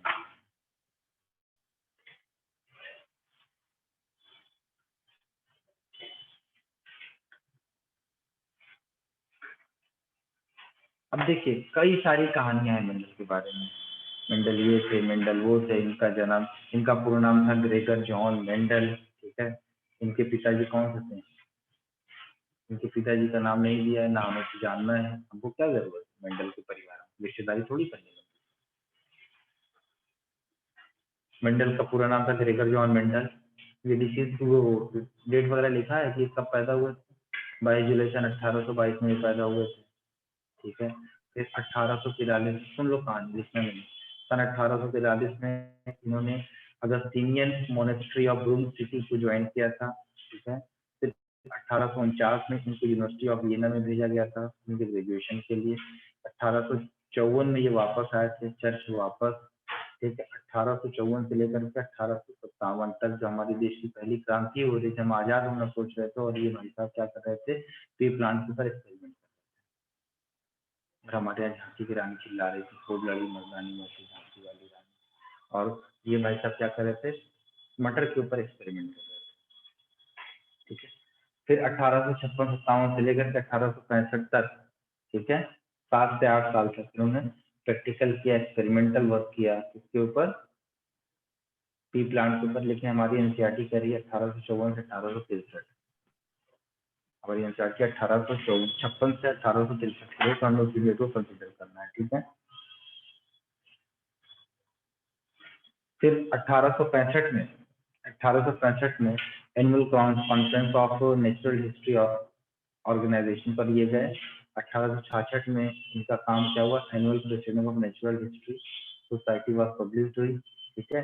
टाइटल ऑफ उनका वर्क क्या था, एक्सपेरिमेंट ऑफ प्लांट हाइब्रिडाइजेशन, ये इंपॉर्टेंट पॉइंट है, ठीक है। तो इनका जो वर्क था experiment of plant hybridisation, experiment of है ना, इनका जो वर्क था वो किस पे छाया हुआ, मतलब किस पे छपा, एक्सपेरिमेंट ऑफ प्लांट हाइब्रिडाइजेशन। मैंने जैसा कि कल बताया था आपको, उस वक्त डार्विन खूब फैले हुए थे, जैसे लहर आई थी मोदी की, उसमें जितनी पार्टियों का जो पॉजिटिव एफर्ट भी था वो भी नहीं दिखाई पड़ रहा था, लेकिन मोदी जी की लहर थी, पहली बार पीएम बने, दूसरी बार पीएम बने, तीसरी बार तो भी बहुत हुई। तो उस वक्त डार्विन की लहर, डार्विन की लहर में मेंडल की जो वर्क थी, मेंडल का जो वर्क था वो दब गया। और कुछ साइंटिस्ट जानते हैं, एक बात, हम जितना एलीट होते जाते हैं एजुकेशन के मामले में, हमारे अंदर जो जेलस होता है ना वो भी बहुत बढ़ता है। तो मेंडल के वर्क को पब्लिश नहीं किया गया, मेंडल के वर्क को जो है वेटेज नहीं दिया गया, उसमें उस वक्त के कुछ साइंटिस्टों का भी बहुत बड़ा रोल है। अब जैसे मैं एक जगह पर रिसर्च कर रहा हूँ जिस प्रोफेसर के अंडर में हूँ, और मेरा जो काम है आधा इस प्रोफेसर के अंडर में, आधा दूसरे प्रोफेसर के अंडर में है। अब उन दोनों प्रोफेसर की आपस में नहीं बनती, पीछेगा कौन, आप। एक ने अप्रूव किया, दूसरे ने क्या किया, एक ने कमी है, फिर से करके लाओ, फिर से करके लाओ, पता चला जो सबमिशन की डेट थी वो खत्म हो गई, वो निकल गई। फिर हम शिकायत करते हैं, सर आपने क्यों नहीं किया, बोले तुम्हारे अंदर काबिलियत नहीं है, तुम जब तक अच्छा नहीं करके लाओगे तब तक हम कैसे अप्रूव करेंगे, क्योंकि हमारे ऊपर जो है लोग उंगली उठाएंगे, क्योंकि मैं यहाँ 20-50-40 साल से हूँ, तुम तो अभी अभी आए हो, 3 महीने हुए हैं, आप क्या करो, चुपचाप सुन के चले आओ। तो ऐसी कुछ जो है बातें मेंडल के साथ भी हुई थी। मुझे एग्जैक्ट उस साइंटिस्ट का नाम नहीं आता रहा, 2 साइंटिस्ट थे, ठीक है, उन्होंने मेंडल का सपोर्ट नहीं किया था, जिसकी वजह से इनका जो ये थीसिस था, ये पेपर था, उतना जो है पॉपुलर नहीं हो पाया। लेकिन उस वक्त डार्विन की वजह से भी, हालांकि डार्विन ने इनको दबाया नहीं, डार्विन की पॉपुलैरिटी इतनी ज्यादा थी। अब जैसे आप देखिए, जिसकी दुकान ज्यादा चलती रहती है और दूसरी दुकान चाहे उसके पास प्रोडक्ट कितना ही अच्छा क्यों ना हो, हम बड़ी बड़ी दुकान के पास चले जाएंगे जहां पर ढेर सारी भीड़ लगी होती है। तो सेम चीज यहाँ पर भी ऐसी। उसके बाद 1884 में जब इनकी डेथ हो गई किडनी डिसऑर्डर से, ठीक है, उसके बाद इसकी जो है रीडिस्कवर किया गया मेंडेलियन वर्क को। जो 3 साइंटिस्ट थे, वो तीनों साइंटिस्ट कौन से थे भाई, ह्यूगो डी व्रीज,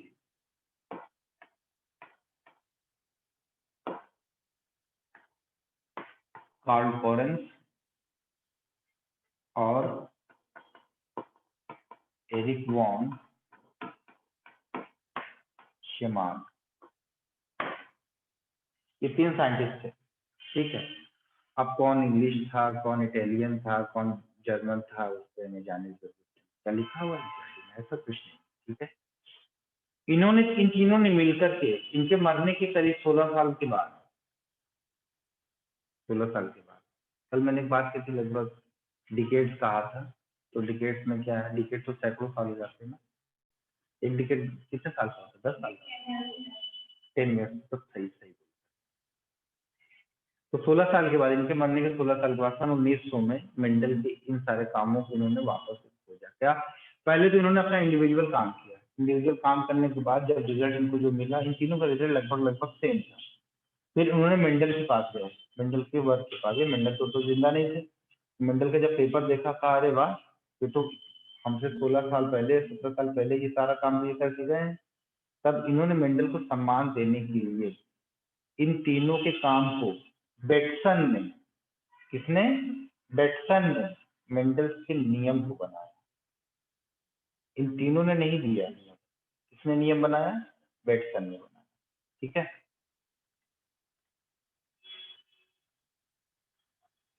ये सारी कहानी थी। मेंडल ने क्या यूज किया था बेटा, स्टैटिक्स यूज किया था, मैथमेटिक्स यूज किया था, जो सब साइंटिस्टों को बड़ा नागवार बन रहा कि भाई ऐसा कैसे हो सकता है, बायोलॉजी में मैथमेटिक्स कहाँ आ जाती है, बायोलॉजी में स्टैटिक्स कहाँ से आ जाती है। ये तो हमसे पूछो जब हमने एमएससी में स्टैटिक्स पढ़ी थी, वो अलग अलग डायग्राम, पाई डायग्राम, वेन डायग्राम, क्या क्या डायग्राम बनता है। पहली बार लाइफ में मैथ पढ़ रहे थे 10th के बाद। पढ़ाने वाले भी कौन, थोड़ी मैथमेटिशियन, भी तो हमारी तरह एमएससी किए थे, पीएचडी किए थे, डीएससी किए थे, फिर आगे पढ़ाने लगे। मैंने कहा ठीक है, जैसा आप पढ़ाएंगे वैसा हम पढ़ेंगे। यकीन नहीं करोगे, उस स्टैटिक्स के पेपर में जो टीचर ने हम लोगों को पढ़ाया था, उन्होंने जो लिखवाया सेम टू सेम जा करके मैंने वो मिट कर दिया। हमने कहा भाई यहीं तक इसका साथ है, इससे आगे तो मुझे नहीं लगता कि मैं कुछ करूंगा। फर्स्ट टाइम पेपर को मैंने एक एक लाइन पढ़ा था, किसान खुश, ओ माय गॉड, तेरा तो बड़ा अच्छा काम किया है।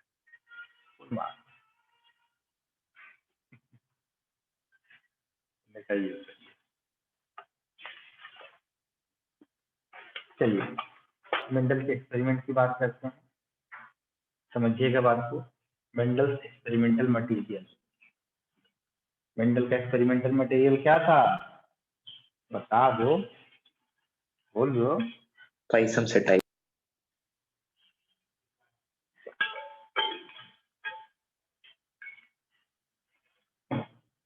गार्डन पी, इनका एक्सपेरिमेंटल मटेरियल जो था,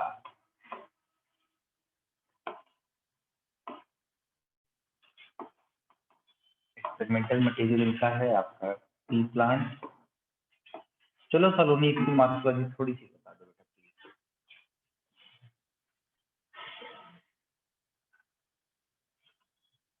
इसका फ्लोरो फॉर्मूला बता, नहीं है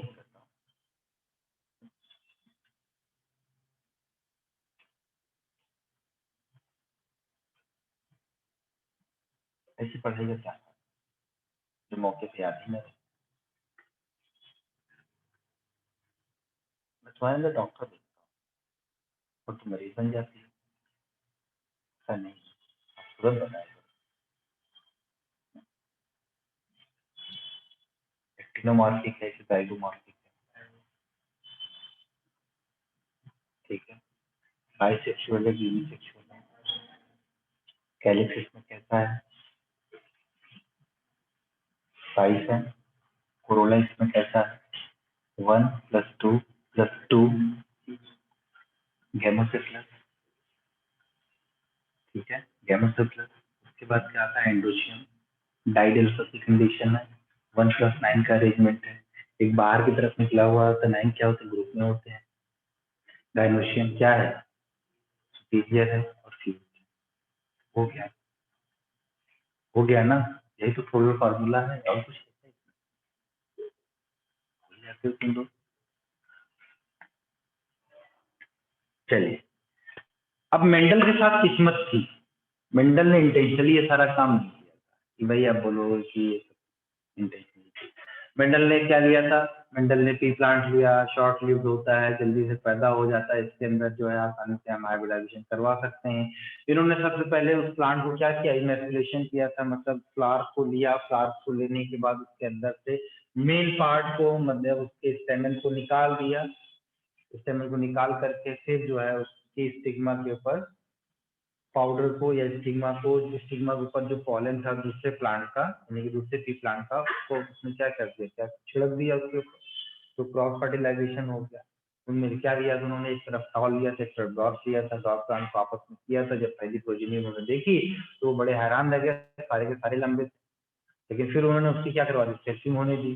सेल्फिंग जब होने दी फिर पता चला कि F2 जनरेशन में क्या रेशियो आया, 3:1 का रेशियो आया, इसका रेशियो आया 3:1 का रेशियो आया। तब उन्होंने कहा था ये पहले वाले F1 प्रोजेनी में कहाँ गया था नाटा वाला, ये अचानक से कैसे F2 में आ गया, F2 में कैसे आ गया। फिर उसके लिए आगे चल करके टेस्ट क्रॉस वगैरह किया गया था, जो पता चला कि आखिर ऐसा क्यों होता है। इन्होंने पी प्लांट की लिस्ट बनाई और उनके 34 कैरेक्टर को देखा था, और फिर उसमें आइसोलेट करके 22 कैरेक्टर ला, और फाइनली उन्होंने 7 कैरेक्टर्स के ऊपर काम किया। 7 कैरेक्टर्स कौन कौन से थे, 7 कैरेक्टर्स कौन कौन से थे, जरा सा यहाँ पर बताएंगे हमें, आपकी बुक में लिखा हुआ है, जरा सा बुक देना हमें। 7 कैरेक्टर्स जो थे आपने देखिए अपनी कॉपी में, अपनी बुक में 7 कैरेक्टर्स आपका था। पहला सीड का शेप था, दूसरा सीड का कलर था, फिर फ्लावर का कलर था, फ्लावर का पॉड का शेप था, pod colour, flower position and stem height. ये 7 कैरेक्टर्स थे, 1 2 3 4 5 6 7। सीड के शेप में जो राउंड शेप था वो डोमिनेंट था, जो रिंकल था वो कैसा था बेटा, रिसेसिव Recessive. था। सीड के कलर में येलो कलर की जो सीड है वो कैसी है बेटा, रिसेसिव है। पॉड का शेप जो फूल है वो पॉलन है वो आपका डोमिनेंट है, जो आपका कॉन्स्ट्रिक्टेड है वो कैसा है, रिसेसिव है। पॉड के कलर में जो ग्रीन कलर का पॉड है वो कैसा है बेटा आपका, डोमिनेंट है, Dominant. और रिंकल्ड सॉरी, और जो येलो कलर है वो कैसा है, रिसेसिव है। फ्लावर की पोजीशन अगर एक्सियल है, अगर एक्सियल है तो कैसा है, डोमिनेटिंग, और टर्मिनल है तो, टर्मिनल और एक्सियल में फर्क समझते हो, Yes, sir. Inflorescence. No? Inflorescence आप नहीं समझते, टर्मिनल एक्सियल। देखिए ये स्टेम है, ठीक है, अगर यहाँ पर ब्रांचिंग होती है, फूल बनता है, ये पोजीशन इसकी एक्सियल है, लेकिन अगर इसका टिप, ये टर्मिनल पार्ट है, अगर ये फ्लावर में कन्वर्ट हो गया तब इसके आगे फर्दर ग्रोथ नहीं होती, फ्लावर के मतलब प्लांट के फर्दर ग्रोथ यहाँ पर नहीं होती, ठीक।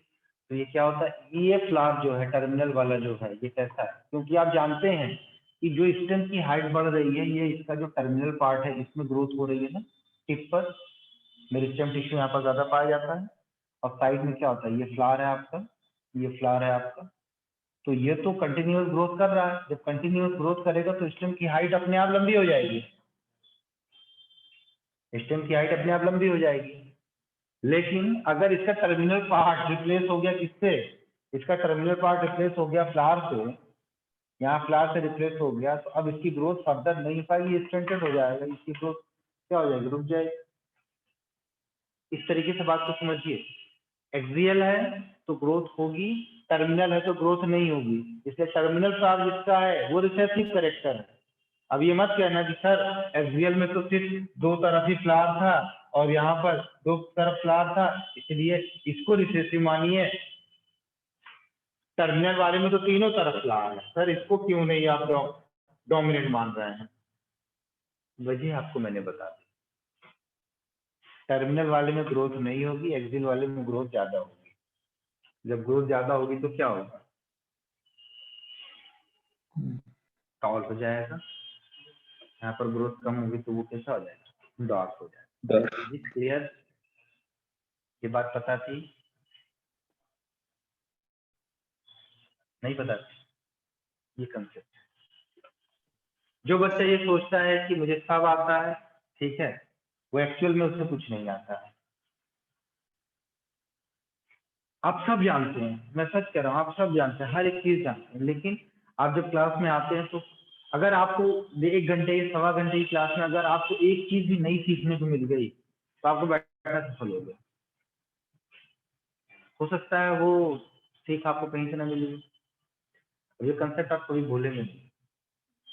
जैसे यूजेनिक्स क्या था, यूथेनिक्स क्या था, यूथेनिक्स क्या था, आई थिंक आपको नहीं पता लेकिन आप पता हो गया, ठीक है। फॉरवर्ड जेनेटिक्स क्या थी, रिवर्स जेनेटिक्स क्या थी, हालांकि आप अपने आप को थोड़ा सा मनन करते, चिंता करते, इसमें सोचते तो आपको पता चल जाता है कि हाँ इसमें ऐसा हो सकता है, कयास लगा सकते, बट आपको ये बातें पता चल गई, ठीक है। अब चलिए हम बात करते हैं, पी प्लांट के अंदर 7 पेयर ऑफ क्रोमोसोम्स होते हैं। कितने पेयर ऑफ क्रोमोसोम्स होते हैं बेटा? 7 पेयर ऑफ क्रोमोसोम्स होते हैं। और 7 पेयर ऑफ क्रोमोसोम्स का मतलब हो गया कि ये 2n = 14, ठीक है। 2n = 14, ठीक है।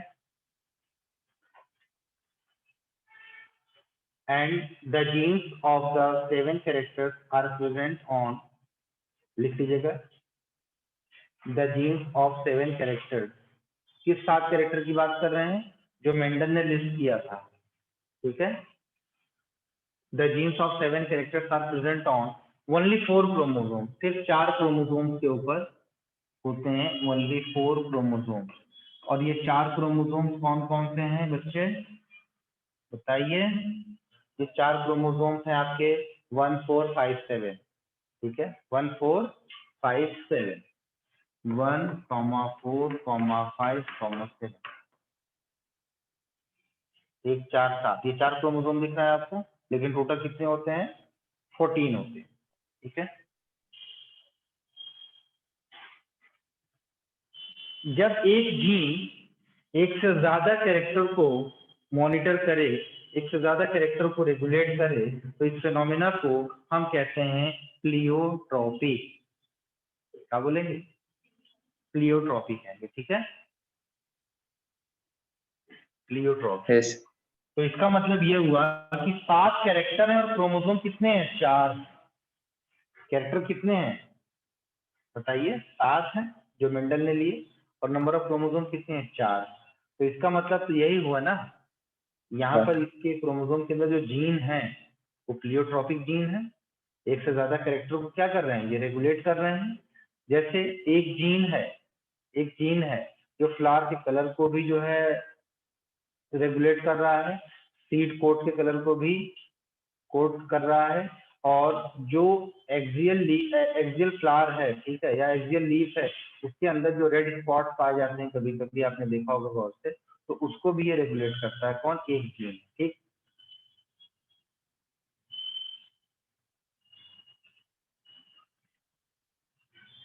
तो उस जीन को हम क्या बोलते हैं बेटा? प्लियोट्रॉपिक जीन कहते हैं, ठीक। Yes.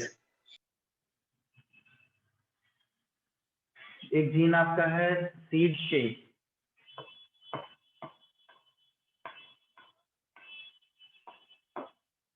सीड शेप को कंट्रोल करने वाला, इसको हम बोलते हैं seed shape gene, seed shape gene. ये सीड शेप जीन जो होता है, इसमें आपको एक डोमिनेंट एलील दिखेगा और एक रिसेसिव एलील दिखेगा। एक है आपका इसमें रिसेसिव एलील और एक है इसमें क्या? Dominant. Dominant allele, recessive allele और डोमिनेंट एलील। डोमिनेंट एलील बनाता है स्टार्च ब्रांचिंग एंजाइम। अब स्टार्च ज्यादा है, सॉल्यूट का कंसंट्रेशन ज्यादा है, ठीक है, स्टार्च ज्यादा है, ठीक है। और नॉर्मली स्टार्च जब ज्यादा होगा तो ऑस्मोटिक प्रेशर सेल का क्या हो जाएगा? लेकिन उसके अंदर से, मतलब उसका जो शेप है स्टार्च के ज्यादा होने की वजह से वो राउंड हो जाएगा। तो क्या हो जाएगा? राउंड हो जाएगा। और रिसेसिव एलील क्या करता है? इसके अंदर स्टार्च ब्रांचिंग एंजाइम नहीं होता है, जिसकी वजह से स्टार्च का कंटेंट क्या होगा? कम होगा, इसकी वजह से कैसा हो जाता है? रिंकल हो जाता है। बस इतना सा कंसेप्ट याद करिए। Dominant allele, Wrinkle. हाँ, डोमिनेंट एलील के बारे में क्या बताया? Dominant allele forms forms starch branching enzyme, starch branching enzyme, और ये स्टार्च ब्रांचिंग एंजाइम नहीं बनाता है। स्टार्च ब्रांचिंग एंजाइम को हम क्या लिखते हैं?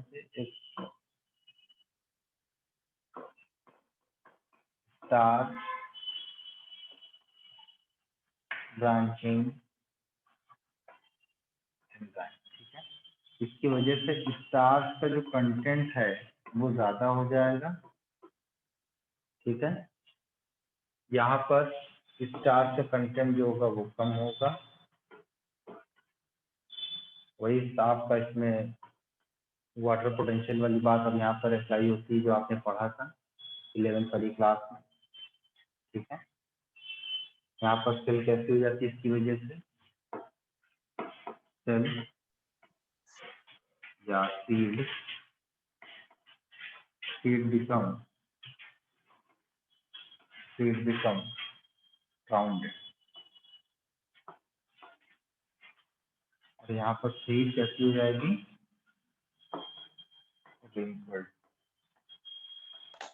Wrinkled. ये बहुत जरूरी है, इसको याद करना बहुत इम्पोर्टेंट है,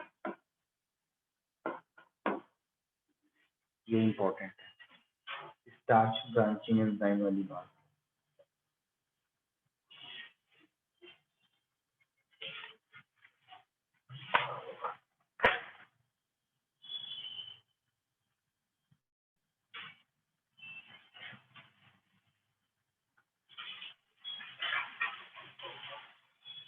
अब मेंडल के सक्सेस का क्या क्या वजह रही है? आप जानते हैं कि मेंडल ने पी प्लांट को सक्सेसफुल लिया और उन्होंने मैथमेटिक्स और स्टैटिस्टिक्स को यूज किया, ठीक है।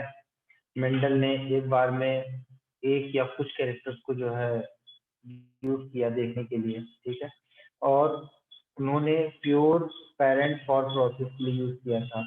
यहाँ पर इनकी जो एनालिसिस थी वो कैसी थी? क्वांटिटेटिव एनालिसिस थी, ठीक है, किसी क्वालिटेटिव कैरेक्टर। तो ये सब चीजें जो थी मेंडल के सक्सेस में बहुत अच्छा जो है रोल प्ले की। उसके साथ ही साथ मेंडल्स एक्सपेरिमेंट की टेक्निक क्या थी? मेंडल के एक्सपेरिमेंटल टेक्निक्स में आप जानिए कि उन्होंने सबसे पहले क्या किया था? प्योर प्लांट को सिलेक्ट किया, सेलेक्ट प्योर प्लांट। इन्होंने प्योर प्लांट को सिलेक्ट किया, जैसे प्योर टॉल और प्योर डॉट को इन्होंने क्या किया बेटा? सिलेक्ट किया, ठीक है। अब हाइब्रिडाइजेशन टेक्निक लाई उन्होंने क्या किया कि हाइब्रिडाइजेशन किया। किसका हाइब्रिड का? हम हाइब्रिडाइजेशन थोड़ी कर रहे हैं, हम प्योर प्लांट का हाइब्रिडाइजेशन कर रहे हैं, ठीक है। तो hybridisation of the pure plant का हमने क्या किया था बेटा? हाइब्रिडाइजेशन किया था, ये मेंडल ने किया था। उसके बाद सेल्फिंग किया था हाइब्रिड का, सेल्फिंग ऑफ हाइब्रिड। कैसे? उन्होंने प्योर प्लांट को सिलेक्ट किया, कैपिटल टी स्मॉल टी इन दोनों को सिलेक्ट किया, इनके बीच में क्या किया? क्रॉस करवाया, कैपिटल टी और स्मॉल टी बनाया, और इस कैपिटल टी स्मॉल टी को क्या करवा दिया बेटा? सेल्फिंग करवा दिया, है ना। इसकी क्या करवा दी थी? सेल्फिंग करवा दी थी। तो हमें जो मिला था capital T small T, capital T small T, small T, जो रेशियो मिला हमें वो कितने का मिला? 3:1 का रेशियो मिला। तो ये तो था आपका पेरेंटल जनरेशन, या आपका क्या F1 जनरेशन, या है आपका क्या बेटा? F2 जनरेशन, ठीक है। तो ये तीनों चीज आप देख लीजिएगा। सेलेक्ट किया प्योर प्लांट को, मेंडल ने प्योर प्लांट को सिलेक्ट किया, hybridisation of the pure plant के बीच में हाइब्रिडाइजेशन करवा दिया, मतलब एक पौधा एक फ्लावर लिया, उसका इमेस्कुलेशन किया, इमेस्कुलेशन में क्या किया? उन्होंने एंथर को रिमूव कर दिया, एंथर को रिमूव करने के बाद दूसरे फ्लावर का एंथर लिया, उसके ऊपर क्या किया? पॉलन लिया, उसके ऊपर छिड़काव कर दिया, उससे जो पौधा मिला वो F1 वाला था। और F1 वाला जो था ये कैसा है बेटा? ये वाला आपका हाइब्रिड था। ये कैसा था? ये आपका हाइब्रिड था। और ये कैसा था? ये प्योर है, और ये कैसा है? होमोजाइगस। ये प्योर है और कैसा है? ये होमोजाइगस है। ये हाइब्रिड है और कैसा है? हेटेरोजाइगस। ये क्या है हेट्रोजाइगस। लेकिन फिजिकली फिनोटिपिकली अगर हम देखेंगे F2 जनरेशन और F1 को, हम नहीं बता सकते किसके अंदर जो है स्मॉल टी भी है। बता सकते हैं? नहीं बता सकते, तो मन की बात है, बाबा जाने मन की बात है ना भाई। F1 के अंदर क्या है, स्मॉल टी कितना हमें क्या पता, हम तो देख के ही कहना भाई लंबा आदमी है, बढ़िया है। फिर F1 की सेल्फिंग करवाए तो हमें F2 मिल गया 1:3:2 1:2:2:1। ये तो हम देख करके यहाँ कह रहे हैं ना, प्लांट को दिखा देंगे थोड़ी समझ पाओगे। आप प्लांट को देखोगे तो वो बोलोगे नहीं यार 3:1 का रेशियो है, क्योंकि एक छोटा पौधा दिखेगा ये वाला, और बाकी के 3 आपको लंबे लंबे दिखाई पड़ेंगे। ठीक है, चलिए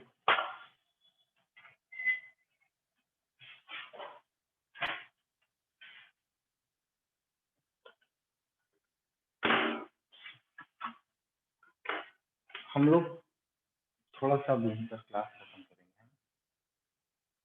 कल की डेट में, कल आपका टेस्ट है ना बेटा, कितने बजे से Yes. टेस्ट है हम बता रहे हैं। 10:30 बजे से टेस्ट है आपका, कितने बजे तक, जितना टाइम ले लो, 1:30 बजे तक टेस्ट होगा ना। ठीक, कल क्लास चाहते हो? नहीं चाहते तुम तो, वैसे भी हफ्ते में 3 दिन आते, तुम्हारे चाहने न चाहने से क्या होगा अर्जुन, डेली ले रहे हो, बीच में बैठ हो जाते हो। मैं ध्यान नहीं देता कितने लोग आए, जो यहाँ पर रहते हैं उन्हीं की तरफ ध्यान देता हूँ, इसीलिए मोस्ट ऑफ द वीडियो में हमको देखोगे, हमको यही पाओगे, यहाँ नहीं पाओगे। गुरु जो है, गुरु ध्यान से सुनना, मैं स्टडी करता रहता हूँ, सारी चीजें पढ़ता हूँ। गुरु जो होता है गुप्त धातु से बनता है, संस्कृत के शब्द है, और ये संस्कृत के जो शब्द है पहले वो चलता था, गुरुकुल चलता था, गुरुकुल चलता था, अध्यापक तो कभी नहीं चला है हमारे भारतवर्ष में, गुरुकुल चलता था। ठीक है, तो ये संस्कृत से वो शब्द है। ठीक है, तो इसका जो तात्पर्य है, इसका जो सार निकलता है वो ये है कि एक गुरु, ना मैं गुरु हूँ और ना आप शिष्य रह गए हैं, अब हम कमर्शलाइज, मैं 5-6 साल पहले की बात बता रहा हूँ। उसमें क्या होता है कि गुरु बीच सेंटर पे बैठा करते थे, ठीक है, इस तरीके से बैठे हुए हैं, और उनके चारों तरफ उनके शिष्य बैठते थे, और जो शिष्य उस गुरु के सबसे करीब होता था उसे सबसे अच्छा माना जाता था, क्योंकि कुछ रेडिएशन होती है ना, कुछ वाइब्रेशन होती है जो कि एक टीचर से एक बच्चे की तरफ निकलती है हमेशा से। ठीक है, तो वहां पर होता था जो बच्चा टीचर के जितने करीब है उसके अंदर गुरु के लक्षण और गुरु के गुण ज्यादा आते हैं। ये बिल्कुल तय बात है, बिल्कुल फैक्ट बात है, इसीलिए ऑनलाइन क्लासेस सक्सेसफुल नहीं। यूट्यूब पे आप लेक्चर देख रहे हो, उससे आपने बहुत सी चीजें सीखी, 2 बातें नहीं समझ में आई, आप तुरंत डिसलाइक मारते हो, नीचे कमेंट देखते हो, your way of teaching is very first. आपकी अच्छाई तब तक है जब तक आप अपनी अगली गलती नहीं करते, आपने अपनी अगली गलती करके सारी अच्छाई पानी। तो कल 10:30 बजे से 1:30 बजे तक आपकी टेस्ट है, और आपका 8:30 से लेकर के आपका 10 बजे तक आपका क्लास है। Yes. 10:30 से 8:30 से मतलब 20 की 10 बजे तक आपकी क्लास। ठीक है, और तुम्हारे टेस्ट का अनाउंसमेंट हम शाम को। ठीक है बच्चों, हाँ हम लोग कल क्या क्या पढ़ेंगे ये जान लीजिए। आपका मोनोहाइब्रिड क्रॉस, डाईहाइब्रिड क्रॉस, और इसके साथ साथ जितने भी लॉज हैं मेंडल के जितने भी लॉ हैं, लॉज ऑफ मेंडल, और इसके कुछ क्वेश्चन हम लोग कुछ करेंगे। कल की डेट में इतना काम होगा, और अगर वक्त रहा हमारे पास तो कोडोमिनेंस वगैरह भी हम पढ़ लेंगे। कोडोमिनेंस हो गया, इनकम्प्लीट डोमिनेंस हो गया। तो एनसीईआरटी क्या नजर आता है तो जो जल्दी से देखिए, आपका है मेंडल्स लॉ ऑफ इनहेरिटेंस, ठीक है। ये आपका टेस्ट क्रॉस, बैक क्रॉस, ये सब पढ़ा देंगे, ठीक है। यहाँ तक पेज नंबर 77 तक आप लोग पढ़ के आएंगे, लेकिन ये तो डायहार्डिक क्रॉस वगैरह तो होंगे। चलो